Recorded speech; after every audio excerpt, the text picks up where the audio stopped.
Bonjour Jennifer, comment ça va? Hey, salut Dani, ça va bien toi? Ça va super bien, il pleut dehors, hein? Ah On ouais. a vu ça tantôt. Ouais. Mais écoute, ça donne l'occasion de faire plein de choses comme lire des livres. Lire des livres, c'est vrai. Bien ça, je trouve ça drôle parce que, je trouve ça drôle et pas drôle en même temps. C'est le fun parce qu'avec des livres d'histoire, on peut apprendre le langage aux enfants. Ah, tout à Hein? fait. Tu peux apprendre plein de choses. À quel âge qu'on peut commencer à lire des livres pour les enfants? Écoute, c'est sûr qu'on ne commencera pas à 2 semaines là, de naissance, mais aussitôt que le tout petit, tu sais, 6 mois, 7 mois, nous autres, à Pouponnière, quand je travaillais à Pouponnière, on avait des livres en permanence dans le local. OK. C'est sûr que les livres sont pas pareils. Tu sais, par exemple, un enfant en bas de 1 an jusqu'à 18 mois, ça va être des livres où est-ce qu'on va avoir plus d'images, que ce ne sera pas des histoires, mais plus du vocabulaire qu'on va travailler, mais juste de regarder. Fait que oui, tu peux commencer très, très tôt, puis ça va jusqu'à 102, 103, 104 ans. Oui, effectivement. Toi, tu aimes beaucoup lire, toi. Oui, moi, je lis beaucoup. C'est une passion dans ma famille, autant avec ma mère, ma soeur et ma fille. OK. Puis là, ben, avec mon petit-fils, ben, il adore les livres. Fait que C'est vrai? on est super contents, ouais. Fait que, tu sais, moi, du monde vient de chez nous, puis ils voient ma bibliothèque qui déborde. OK. Fait que, tu sais, j'ai des tablettes un peu dans tous les sens. Mais j'en ai autant pour les enfants que pour les adultes. OK. Fait que, ouais. Mais ça, c'est un petit peu insultant. Les gens viennent chez nous, puis ils viennent même pas me voir, ils s'en vont dans la bibliothèque, puis ils lisent. Tu sais, ils prennent un livre, puis ils lisent. Ben non, c'est parfait, mais ça permet de faire des échanges aussi. C'est vrai. Tu sais, dernièrement, on était dans un événement avec la famille, puis je disais à une fille, moi, je ne retiens pas les titres. Fait que, moi, oublie ça. Fait que là, je vais dire, puis là, finalement, je dis à ma fille, c'est quoi le titre? Puis elle nomme le titre, puis la personne avec qui je jasais, elle fait, Louise Sodo, puis elle fait, ah, oui, c'est écœurant! Mais tu sais, c'est une Bible de 1000 pages, là, Eh, mon 3 Dieu. fois. Oh boy, OK. Mais sur les dragons, mais c'était exceptionnel. Fait que donc, oui, j'aime ça. Puis souvent dans mon travail, bien, je vais l'utiliser beaucoup, autant avec les tout petits OK. qu'avec les plus vieux au niveau scolaire, parce qu'on peut travailler beaucoup de choses aussi au niveau scolaire. Mais c'était quoi le titre de ces 3 briques-là? Demande-moi-les Bon, pas. je vais te poser une autre question. Qu'est-ce qu'on peut travailler Alors, on avec peut les travailler enfants, là? plein de choses. Tantôt, je l'ai dit, on peut travailler le vocabulaire. On peut travailler toutes sortes de notions comme les grandeurs, les couleurs, les formes. On peut travailler les inférences aussi. Les inférences, c'est ce qui n'est pas écrit dans le texte, mais qui fait référence. C'est par exemple, si je dis, le personnage, il dit mais je suis allée hier à l'école dans le moyen de transport jaune et noir avec mes amis. On a eu beaucoup de plaisir. J'ai pas écrit autobus dedans. Donc, il faut que tu fasses référence que c'est un moyen de transport, qu'on peut être plusieurs écoliers dedans. Donc, dans quoi on embarque, c'est sûrement pas dans le camion de pompier, même si on aimerait ça, donc dans l'autobus. Fait que les inférences, c'est ça aussi, de voir aussi les émotions et tout ça, faire des prédictions de qu'est-ce qui va se passer. On peut travailler aussi les structures de phrases, la compréhension. Je travaille beaucoup avec les enfants de première, deuxième, même jusqu'en 5e année, la compréhension du texte. Parce que oui, on va lire, mais quand tu lui poses des questions, il ne sait plus nécessairement. OK. Fait qu'on peut travailler ça. Mais qu'on peut travailler une panoplie d'affaires avec ça, des nouveaux mots. Tu sais, je disais tantôt pour les tout-petits, mais aussi pour les scolaires. Parce que des fois, on a tendance, quand on lit une histoire, on voit le mot, par exemple, étang. Mais tu sais, c'est pas un mot qu'on va utiliser souvent. Fait que des fois, il y en a qui vont dire « Ah, bien, dans le petit lac ». Fait que ça fait plus référence à ce que l'enfant connaît. Mais non, il faut lire exactement ce qui est écrit dans le livre. Puis après ça, on va aller lui expliquer, est-ce que tu sais c'est quoi le mot étant? Est-ce qu'il y a des mots qui sont difficiles? Fait que moi, c'est comme ça que je travaille aussi là, avec mes scolaires à ce moment-là. Comment est-ce qu'on fait pour choisir un bon livre? Bien, premièrement, avec l'intérêt de l'enfant. Tu sais, tantôt, je te disais, bon, ben moi, j'ai aimé beaucoup le livre sur les dragons parce que j'aime tout ce qui est fantastique. Mais si un enfant aime plus tout ce qui est au niveau des voitures, tout ce qui est au niveau des chevaliers, des dinosaures, fait que je vais y aller avec ses intérêts dans un premier temps. Ensuite, bien, je vais y aller, tu sais, j'ai des livres comme ça, comme pour les plus petits. Bien, lui, ce qui est le fun, c'est qu'on peut toucher. Fait que c'est plus tactile. Ah, je les oui. adore. C'est Fait vraiment qu'un le fun, enfant ça. qui a de la difficulté à se concentrer, qui va vouloir juste tourner les pages, bien, à ce moment-là, il est concentré ici pendant que je lis le texte. OK. Il ne m'écoute pas tout le temps, c'est pas grave. Mais moi, ce que je veux, c'est surtout qu'il apprenne à attendre. Une autre chose qu'on apprend dans les livres, attendre, parce que je peux pas juste tourner les pages comme ça. faut que j'attende, faut que je lis de gauche à droite, de haut en bas. Puis là, ben, l'enfant peut toucher. Fait que les tout petits, il y en a d'autres aussi que c'est juste une image comme ça. Fait que le lapin mange la carotte. C'est quoi ta question? Comment choisir un bon livre? Parce que là, toi, tu en as emmené plusieurs. Là. Oui, c'est ça. Fait que, tu sais, comme lui, bon, il y a quand même un peu plus de texte, mais des fois, tu sais, c'est ça, tu vois, regarde, moi, j'ai mon cherche et trouve. Il n'y a pas de texte. Cherche et trouve. Fait que c'est comme les jeux de cherche et trouve. OK. Par contre, l'image est ici. Fait que l'enfant doit me trouver dans l'image la vache. OK, puis là, tu apprends les mots en même temps. Oui, fait qu'il apprend les notions spatiales aussi. Fait que là, il va me dire, il est là. Moi, j'ai un enfant qu'on travaille, elle a 3 ans, on travaille le « il est là ». Fait que je monte la vache, elle n'est pas capable, elle prend mon doigt, elle l'emmène. Fait que moi, je vais le dire « il est là ». Puis là, plus tard, éventuellement, à la 2e page, elle me dit, le serpent, elle me dit « il est là ». Fait qu'elle l'a pointé et elle l'a nommé. OK. Ensuite, bien là, les plus vieux, je vais dire « ah oui, mais où ça, là? » Fait que là, le serpent, il est en haut, il est sur la branche, il est en haut de l'éléphant. Fait que c'est toutes des notions qu'on va travailler aussi. Fait que des fois, il n'y a pas de mots. Puis là, bien, tranquillement, on y va avec des livres qui ont à peu près 2-3 lignes. Une ligne ici, une ligne là. OK. Fait que c'est très court, ça va très vite. Celui-là, c'est mon livre préféré depuis 30 ans, dans le fond. Ben oui, on voit qu'il n'est pas jeune, ton livre. Non, c'est Gigi la cachette. Gigi se cache partout dans la maison, fait qu'on travaille les pièces de la maison. On travaille justement, est-ce qu'il est sous la table? Est-ce qu'elle est derrière la table? Est-ce qu'elle est dans le bain? Fait qu'on travaille les notions spatiales avec celui-là. Wow! Puis tranquillement, ben, on y va avec du texte un petit peu plus long. Là, on a un peu plus de paragraphes.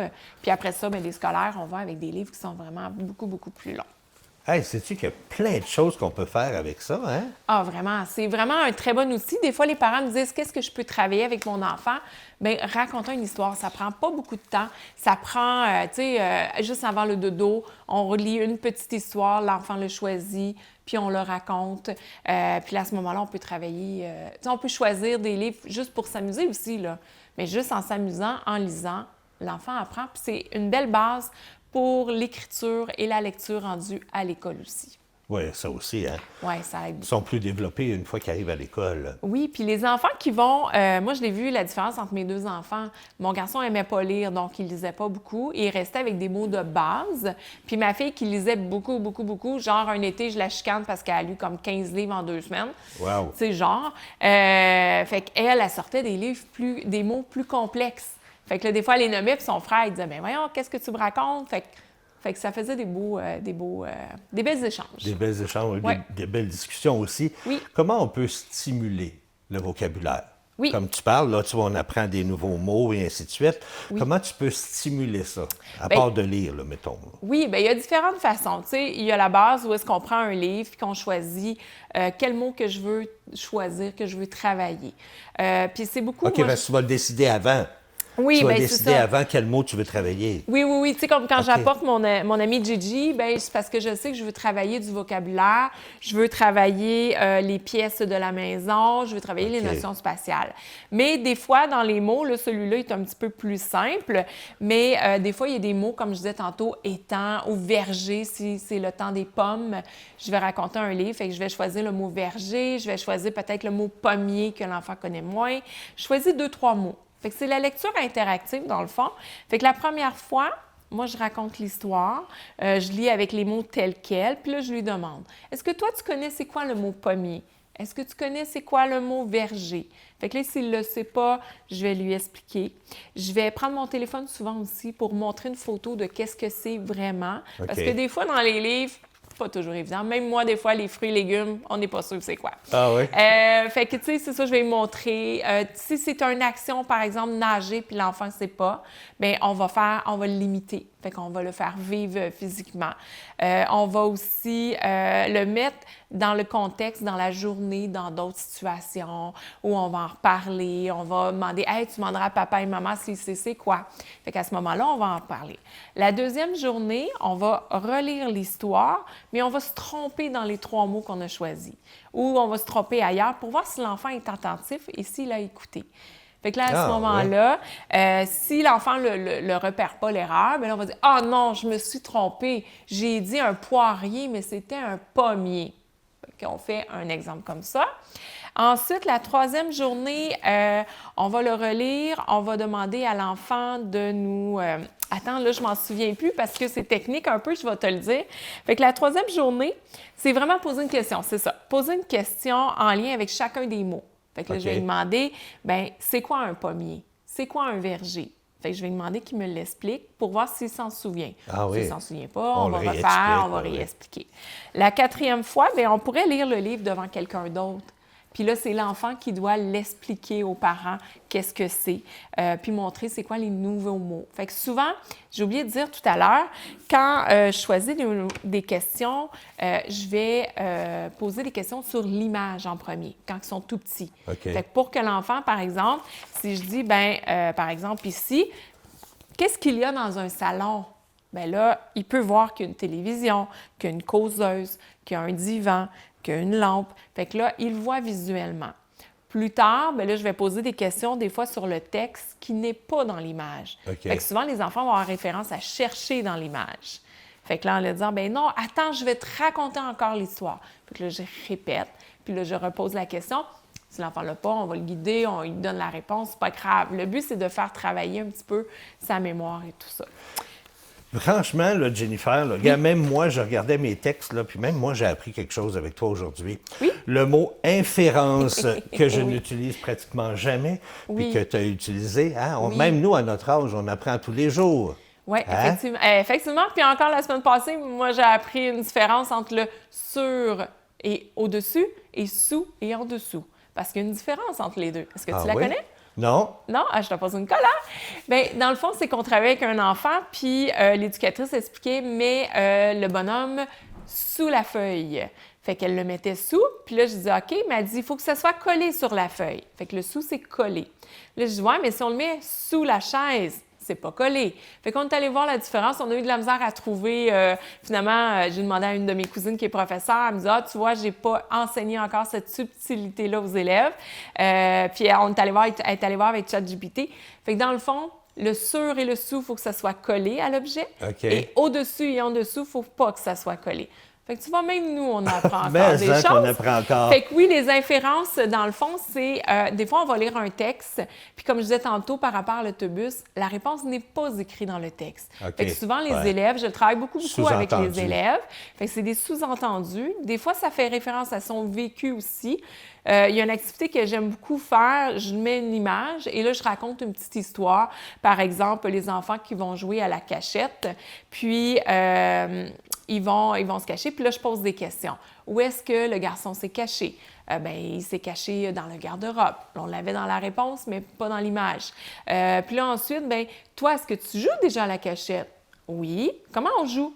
Fait que là, ça fait référence à ses connaissances aussi. Okay. Puis comment tu penses qu'il se sent de jouer à la cachette? Fait qu'on travaille les émotions et tout ça.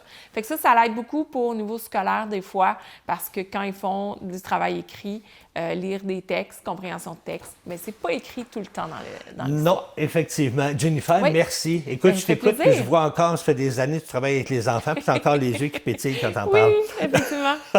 Merci beaucoup. Merci, on se revoit bientôt. Oui, avec plaisir. Prends soin de toi, puis amuse-toi bien avec les enfants. Oui, toujours. Nous, on va s'arrêter le temps d'une courte pause et au retour, bien, l'émission se poursuit. Restez là.